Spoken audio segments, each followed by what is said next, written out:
નમસ્કાર મિત્રો, સ્વાગત છે તમારું એલર્ટ ગુજરાત યુટ્યુબ ચેનલના આ એક વિડીયોમાં। તો મિત્રો, આજે આપણે જોઈશું કે તાજેતરમાં નવા નિમાયેલ પદાધિકારીઓ કે જે આવનારી એક્ઝામ માટે ઘણું બધું ઉપયોગી નીવડી શકે છે।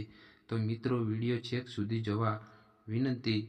તો મિત્રો, તાજેતરમાં આરબીઆઈના ગવર્નર તરીકે સંજય મલ્હોત્રાની નિમણૂક કરવામાં આવી છે, જેઓ શક્તિકાંત દાસનું સ્થાન લેશે। સંજય મલ્હોત્રા એ રાજસ્થાન કેડરના 1990ની બેચના IAS અધિકારી છે, જેમણે આરબીઆઈના 26મા ગવર્નર તરીકે સ્થાન લીધું છે। તો મિત્રો, આગળ જોઈએ તો ભારતના નવા કેગ તરીકે કે સંજય મૂર્તિની નિમણૂક કરાઈ છે।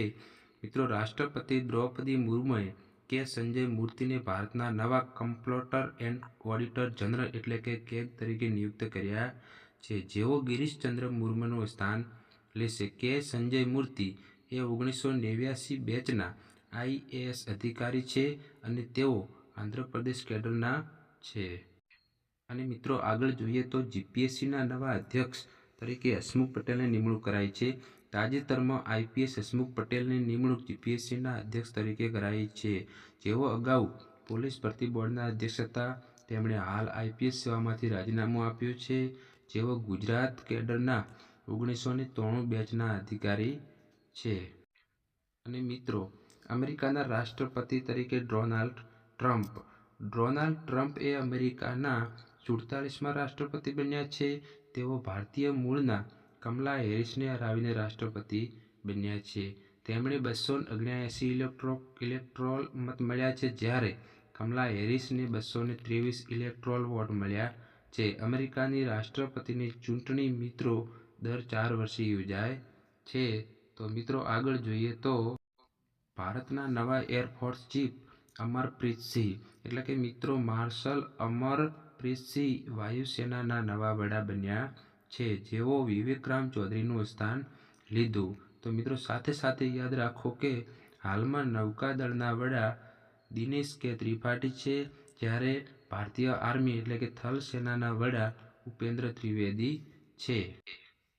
અને મિત્રો, કોસ્ટ ગાર્ડના નવા મહાનિર્દેશક પરમેશ શિવમણી તાજેતરમાં ભારતીય કોસ્ટ ગાર્ડ એટલે કે ICGના નવા મહાનિર્દેશક તરીકે પરમેશ શિવમણીની નિમણૂક કરવામાં આવી છે।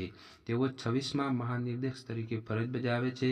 ભારતીય કોસ્ટ ગાર્ડની સ્થાપના 1 ફેબ્રુઆરી 1977ના રોજ કરવામાં આવી હતી। અને મિત્રો, આગળ જોઈએ તો પોલીસ ભરતી બોર્ડના નવા અધ્યક્ષ તરીકે ડોક્ટર નીરજા ગોટરુની નિમણૂક થઈ છે। નીરજા ગોટરુ એ 1993ની બેચના આઈપીએસ અધિકારી છે। અગાઉ તેમને ગાંધીનગર ખાતે એડિશનલ ડીજીપી તાલીમ તરીકે નિમણૂક કરાઈ હતી। અને આગળ જોઈએ તો એસએસબીના નવા ડાયરેક્ટર જનરલ તરીકે અમૃત મોહન પ્રસાદ મિત્રો તાજેતરમાં એસએસબી એટલે કે સશસ્ત્ર સીમા બળના નવા ડાયરેક્ટર જનરલ અમૃત મોહન પ્રસાદ બન્યા છે। સશસ્ત્ર સીમા બળનું મુખ્યાલય નવી દિલ્હી ખાતે આવેલ છે। એસએસબીની સ્થાપના 20 ડિસેમ્બર 1963ના રોજ થઈ હતી। અને મિત્રો, હવે આગળ જોઈએ રેલવે બોર્ડના નવા અધ્યક્ષ અને સીઈઓ તરીકે સતીશ કુમાર ઓગસ્ટ 2024 દરમિયાન રેલવે બોર્ડના અધ્યક્ષ તરીકે સતીશ કુમારની નિમણૂક થઈ છે। તેઓ રેલવે બોર્ડના 34 વર્ષનો અનુભવ ધરાવે છે, જેઓ જયા વર્મા સિન્હાનું સ્થાન લેશે।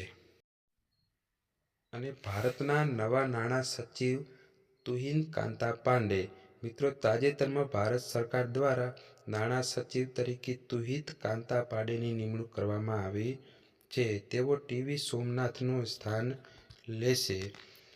તુહિન કાંતા પાંડે એ ઓરિસ્સા કેડરના 1987 બેચના IAS અધિકારી છે। તો મિત્રો, આગળ જોઈએ તો રાષ્ટ્રીય મહિલા આયોગના અધ્યક્ષ વિદ્યા કિશોર રાહટકર મિત્રો તાજેતરમાં વિજયા કિશોર રાહટકર રાષ્ટ્રીય મહિલા આયોગના નવા અધ્યક્ષ તરીકે નિયુક્ત થયા છે।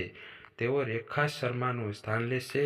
રાહટકર 3 વર્ષના સમયગાળા માટે અથવા 65 વર્ષની વય સુધી બેમાંથી જે વહેલું હોય ત્યાં સુધી આ પદ સંભાળશે। અને મિત્રો, યુપીએસસીના નવા અધ્યક્ષ તરીકે પ્રીતિ સુદાનની નિમણૂક થઈ છે.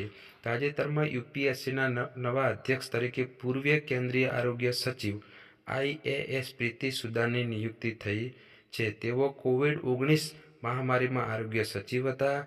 પ્રીતિ સુદાન સહકારી વહીવટના વિવિધ ક્ષેત્રોમાં 37 વર્ષનો અનુભવ ધરાવે છે. તો મિત્રો, AICCના નવા અધ્યક્ષ શમ્મી સિલ્વા. શ્રીલંકાના ક્રિકેટના પ્રમુખ શમ્મી સિલ્વાએ તાજેતરમાં AICC એટલે કે ઇન્ડિયન ક્રિકેટ કાઉન્સિલના અધ્યક્ષ તરીકે પદ સંભાળ્યું છે. તેઓ જય શાહનું સ્થાન લેશે. જ્યારે ICCના પ્રમુખ તરીકે જય શાહ બન્યા છે. ઉપરાંત તેઓ BCCIના સચિવ પણ જય શાહ રહેલા છે. સુપ્રીમ કોર્ટના મુખ્ય ન્યાયાધીશ તરીકે CJI સંજીવ ખન્નાની નિમણૂક. મિત્રો, સંજીવ ખન્ના 11 નવેમ્બર 2024થી ભારતના 51મા મુખ્ય ન્યાયાધીશ તરીકે સેવા આપી રહ્યા છે. તેઓ CJI ચંદ્રચૂડનું સ્થાન લીધું, જેઓ ગુજરાત 1993 બેચના અધિકારી છે અને દિલ્હી હાઈકોર્ટના જજ તરીકે સેવા આપેલ છે. તો મિત્રો, આવા કરંટ અફેરના વિડીયો માટે આ ચેનલને સબસ્ક્રાઇબ કરો અને વિડીયોને લાઇક કરો.